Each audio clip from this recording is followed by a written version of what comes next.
I first heard the word Pukwudgie in the summer of 2006 when my family moved to a small town just outside Fall River, Massachusetts. My father had gotten a job at a factory nearby, and the only house we could afford sat near the edge of something called Freetown Forest.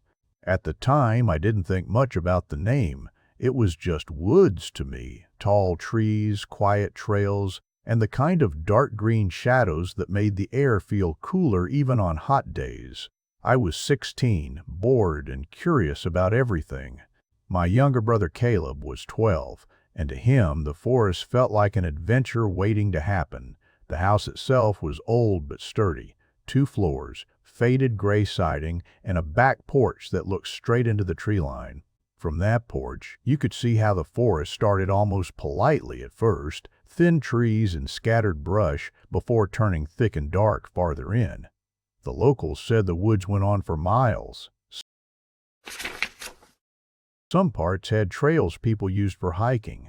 Other parts, they said, you didn't go into unless you wanted to get lost. The first strange thing happened the day we moved in. Our neighbor, an older man named Mr. Delaney, walked over while my father was unloading boxes. He introduced himself and welcomed us to the neighborhood, but his eyes kept drifting toward the forest behind the house. "You got kids?" he asked. My father nodded toward us. "Mr. Strent's importing." Delaney hesitated for a moment before saying, "Just make sure they stay out of the deeper woods." My father chuckled like it was a joke. "Coyotes?" he asked. The old man shook his head slowly. "Something like that," he said. Then he walked back to his house without explaining. At the time, it sounded like typical small-town superstition.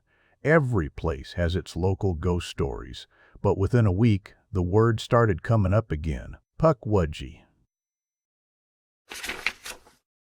I first heard it from kids at school. Someone mentioned the forest and a few of them laughed nervously.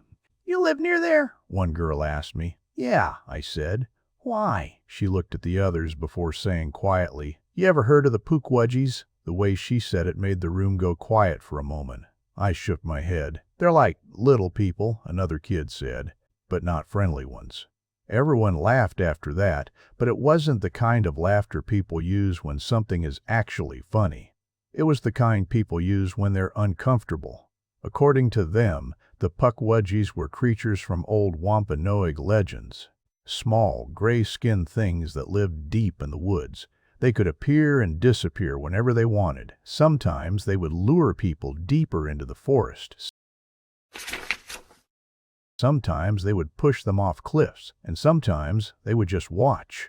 Of course, at 16, hearing something like that only made me more interested in the forest.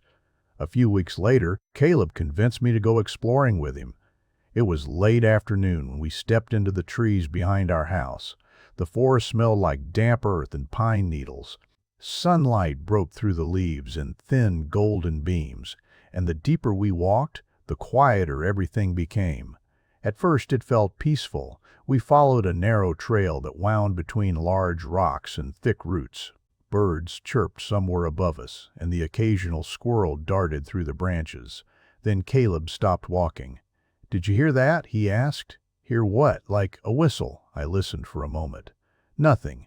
You're imagining things," I said. We kept walking. A few minutes later, I heard it too. A soft whistle. Not loud, not musical, just a quick, sharp sound. It came from somewhere deeper in the trees. Caleb looked at me with wide eyes. "See?" he whispered. I told him it was probably just a bird, but something about the sound bothered me. It didn't echo like a bird call. It sounded deliberate, like someone trying to get our attention. We kept walking anyway. The trail eventually opened into a small clearing surrounded by tall stones covered in moss. The place felt older than the rest of the forest somehow, like it had been there long before any trails were made. Caleb wandered toward one of the stones. That's when we heard the whistle again, closer this time, and right behind us. We both turned around at the same time. Nothing was there. But the trees felt different suddenly, heavier, like something was watching. Caleb grabbed my arm. "Let's go back," he said. I didn't argue. We started walking toward the trail again, but after a few steps, Caleb froze. "What?" I asked. He pointed toward the ground near one of the stones. At first, I thought it was just a pile of leaves. Then I noticed the shape. Footprints, small ones, much smaller than a child's, and they were fresh. The dirt around them was still loose. They led from the trees straight into the clearing, but they didn't lead back out. I remember feeling a cold sensation in my chest then, like my body understood something before my mind did. We left the forest quickly after that. That night, Caleb asked if I thought the footprints belonged to one of the creatures the kids at school talked about. I laughed it off. But later, when the house was quiet and everyone else was asleep, I heard something outside my bedroom window. A whistle, short, sharp, and very close. I slowly pulled the curtain aside. The backyard was dark except for the pale glow of the moon. The trees stood motionless at the edge of the yard. At first I didn't see anything. Then something moved. A shape stepped out from behind one of the trees. It was small, no taller than 3 feet. Its body looked thin and crooked, like its bones were bent in strange ways. The skin appeared gray in the moonlight. But what I remember most clearly were the eyes. They reflected the light like an animal's, bright, unblinking. It stood there for several seconds, staring directly at my window. Then it smiled. The smile stretched far wider than it should have. Before I could react, it turned and ran back into the forest with a speed that didn't look natural. I barely slept that night. The next morning I told myself it had been a trick of the light. Maybe a raccoon standing up, maybe a kid playing a prank, anything but what it looked like. But things didn't stop after that. Over the next few weeks, strange things kept happening around the house. Small rocks would appear on the porch in the morning. Sometimes we'd hear tapping on the walls late at night, and every now and then a whistle would echo from the woods. One evening Caleb came running into the house, pale and shaking. "I saw one," he said. My parents assumed he meant a raccoon or some other animal, but Caleb shook his head. "It was standing behind the trees," he insisted, "and it waved at me." My father went outside with a flashlight and searched the yard. He didn't find anything, but when he came back inside, he looked uneasy. "There are footprints out there," he said quietly, "small ones." After that, my parents started locking the doors earlier at night. They told Caleb and me to stay away from the forest completely. For a while, things seemed to calm down, until the night Caleb disappeared. It was late October, and the air had turned cold. The trees outside were losing their leaves, making the forest look thinner but somehow darker at the same time. That night I woke up around 2 in the morning to a strange sound. A whistle, then another, and another. Not just one, several. They came from different directions around the house. I sat up in bed, my heart racing. Then I heard something else, a soft tapping on the wall. Tap, tap, tap. It moved slowly along the outside of the house, like something walking while dragging its fingers across the wood. I got up and opened my bedroom door. The hallway was dark. Caleb's room was across from mine, and his door was open. The bed inside was empty. At first I thought he had gone to the bathroom, but the bathroom door was open too, and the window in his room was wide open. Cold air poured inside. I ran outside without thinking. The yard was silent. But the forest wasn't. Somewhere among the trees I heard movement, branches snapping, leaves crunching, and faint distant whistles. I grabbed a flashlight from the porch and followed the sounds toward the tree line. The beam of light shook in my hands as I stepped into the forest. The deeper I walked, the louder the whistles became. They sounded excited, almost playful. Then I heard Caleb's voice, far ahead. "Help!" I ran toward the sound. The trees seemed to close in around me, branches clawing at my arms as I pushed through them. Finally, the forest opened into the same clearing we had found weeks earlier. Caleb stood in the center, but he wasn't alone.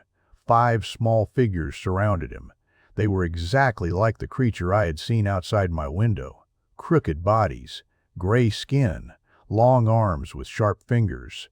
Their eyes glowed in the flashlight beam. They weren't attacking him. They were watching, smiling.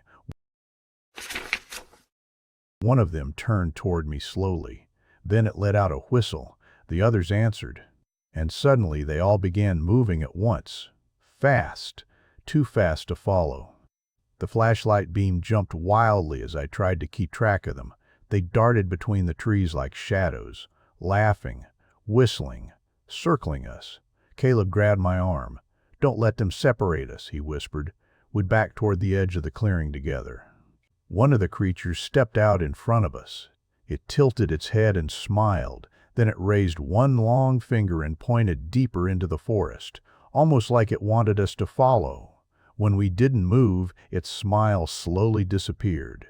The whistle stopped, and the forest went completely silent. For several seconds, nothing happened. Then all the creatures vanished into the darkness at the same time. We didn't wait to see if they would come back. Caleb and I ran. Branches snapped behind us as we crashed through the woods toward home. I swear I could hear footsteps following us the entire way. Small ones, quick ones. But every time I looked back, nothing was there. We burst out of the tree line and into the backyard, slamming the door behind us. My parents woke up immediately. We tried to explain what happened, but the words sounded ridiculous even as we said them. Still, my father went outside the next morning to check. When he came back, he looked more serious than I had ever seen him. "There are dozens of footprints," he said quietly. "Small ones. We moved away from that house 3 months later." My parents told everyone it was because of my father's job. But that wasn't the real reason. The real reason was what we found on the porch the night before we left. A small pile of stones, arranged in a circle. And in the center, one tiny footprint, fresh, facing the door. I'm an adult now, and I haven't been back to Freetown Forest since.